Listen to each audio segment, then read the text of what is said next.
আসসালামু আলাইকুম dear student. RF টিউটোরিয়ালের পক্ষ থেকে তোমাদের সবাইকে স্বাগতম। জীবকোষ ও টিস্যু অধ্যায়ের আজকের আমাদের টপিক হচ্ছে প্রোটোপ্লাজম ও সাইটোপ্লাজম এবং এটা একটু কনফিউজিং একটা টপিক।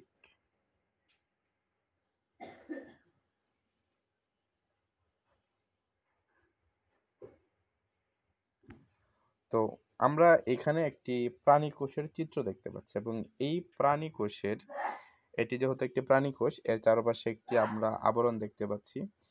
এই প্রাণী কোষের আবরণ ছাড়া এর ভেতরে যা রয়েছে সকল অংশকে একসাথে বলা হয় প্রোটোপ্লাজম। আমি আবারও বলছি, এই প্রাণী কোষে তার কোষ ঝিল্লি বা কোষ পর্দা ছাড়া ভেতরে আমরা যা দেখতে পাচ্ছি সবগুলোকে একসাথে বলা হয় প্রোটোপ্লাজম। সুতরাং প্রোটোপ্লাজম হচ্ছে কোষ ঝিল্লি দিয়ে ঘেরা কোষীয় সকল উপাদান এবং এই উপাদানে রয়েছে সাইটোপ্লাজম এবং নিউক্লিয়াস। আমরা নেক্সট আরেকটি চিত্র দেখি সেটা একটু ভালো করে বুঝতে পারি। এই চিত্রে আমরা যদি একটু দেখি কোষের মাঝখানে যে হলুদ অংশটা দেখা যাচ্ছে সেটা হচ্ছে সাইটোপ্লাজম এবং এই সাইটোপ্লাজমে রয়েছে সাইটোপ্লাজমীয় অঙ্গাণু এবং নিউক্লিয়াস।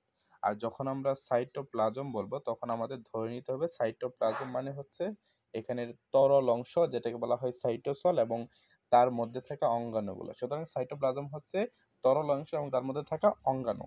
এই অঙ্গাণু এবং তরল অংশ মিলে সাইটোপ্লাজম গঠিত এবং নিউক্লিয়াস হচ্ছে সাইটোপ্লাজম থেকে আলাদা একটি অংশ এবং প্রোটোপ্লাজম থেকে নিউক্লিয়াস বাদ দিলে যে অংশটা থেকে তাকে আমরা বলবো সাইটোপ্লাজম।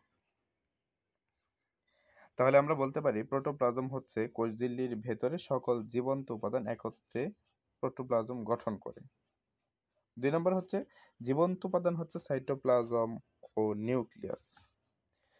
তারপর যদি সাইটোপ্লাজম দেখি, সাইটোপ্লাজম হলো কোষের ভেতরের সেই তরল অংশ যা কোষঝিল্লির ভেতরে থাকে কিন্তু নিউক্লিয়াসের বাইরে অবস্থান করে, অর্থাৎ প্রোটোপ্লাজমের একটি গুরুত্বপূর্ণ অংশ।